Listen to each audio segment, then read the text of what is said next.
Bom dia, criançada, bom dia, pai, bom dia, mãe, da turminha do quarto ano. Vamos para mais uma semana de aula, que Deus nos abençoe, nos livre de todo mal e que tenhamos uma semana maravilhosa de estudos. Hoje, na aulinha de língua portuguesa, nós daremos continuidade ao estudo do texto dramático Macaco Malandro. Vocês responderam até a questão 2. Hoje nós iremos comentar e responder questão 3, questão 4, a 5 e a 6. Vamos comentar?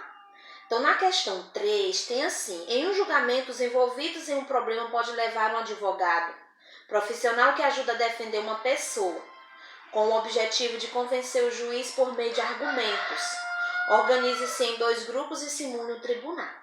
Não vai ser possível a gente fazer essa questão aí, né? Essa atividade, porque nós não estamos na nossa sala de aula presencial. Ai, gente, mas se tivesse, com certeza ia organizar essa atividade, que seria bem legal, né? De um lado, um grupo ia representar o advogado da dona Raposa e criar argumento para convencer o juiz de que ela é a dona do queijo. Do outro lado, o outro grupo ia representar o advogado do lobo e ia tentar convencer o senhor juiz, que é o macaco, que o queijo deveria ficar com o senhor lobo. Mas não vai ser possível, mas não poderia deixar de comentar essa questão. Na questão 4, leia novamente o trecho em que o macaco propõe uma solução para o problema da raposa e do lobo. O que é um trecho? É um pedacinho do texto. Então, nós temos aí o trecho: macaco pensativo, logo, como é que eu posso fazer para enganar esses 2 tolos? Ah, já sei. O queijo pertence aos 2. A raposa falou: como assim?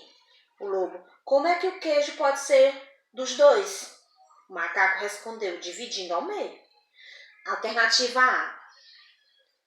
Desculpa. Você concorda com a solução encontrada pelo macaco de dividir o queijo ao meio? Você acha que é certo? Você vai colocar sua opinião aí. Apesar de parecer uma solução justa, o macaco diz enganar esses 2 tolos. O que você acha que ele vai fazer em seguida? Você acha que ele vai, após dar essa solução de dividir o queijo, falar para eles que pode dividir o queijo ao meio, e ele fala que isso aí é uma forma de enganar esses tolos. Vocês acham que ele pode fazer o quê para enganar? Sabendo que o macaco é muito esperto de tudo, a gente pode esperar dele, né? Então, também na letra B, você vai colocar aí o que você acha. Na 5ª questão, observe como o texto se estrutura, como é que ele é montado. Indique pelo menos uma diferença entre ele e os outros textos narrativos em que você já leu. Já fizemos muitos textos narrativos, muita leitura de contos, de histórias, né? Mas só que esse texto que nós estamos fazendo estudo, ele se diferencia de outros textos narrativos. Quero que você aponte pelo menos uma, mas se você apontar mais de uma, não tem problema. Vai valer também a diferença que você viu aí dos outros textos. 6ª, o texto é dividido em 2 cenas, que acontecem em 2 cenários diferentes. A partir disso, responda. Letra A. Em que outros contextos você já ouviu falar de cenas? Em que outras situações você já ouviu falar de cenas? Além desse texto dramático que a gente fez a leitura, estamos fazendo um estudo. Letra B. Como você definiria o que é uma cena teatral? Para você, o que é uma cena teatral? O que você entende por uma cena teatral? C. O que é um cenário? Porque não fala aí de cenário, né? E o que é um cenário? Se você ler ou você prestar atenção, você vai entender e vai conseguir definir o que é um cenário. Temos a letra D. Quais são os 2 cenários do texto? Ou seja, tem 2 partes aí do texto que acontecem em locais diferentes. Esses são os cenários. Você vai colocar quais são esses cenários.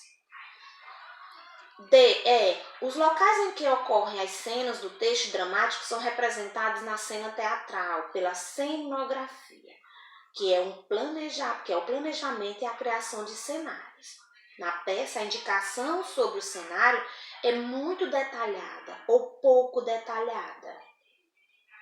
Indique trechos que pode comprovar isso. Você acha que a indicação desse cenário é muito detalhada ou pouco detalhada? Ou seja, dá pra gente imaginar como é esse cenário? Dá pra gente detalhar? E se fosse para dramatizar essa cena, essa história? Né? Se por acaso nós estivéssemos organizando na nossa sala de aula, você acha que daria para a gente entender como seria esse cenário, como aconteceu esse cenário? Se o texto passa detalhes sobre como é esse cenário, os locais onde acontecem a historinha. Estou aqui esperando essa resposta de vocês. Espero que goste desse estudo, dessa interpretação, onde eu também gosto de ouvir as opiniões de vocês e saber que vocês estão entendendo o texto, e aqui vocês vão relatar os entendimentos de vocês a respeito do texto.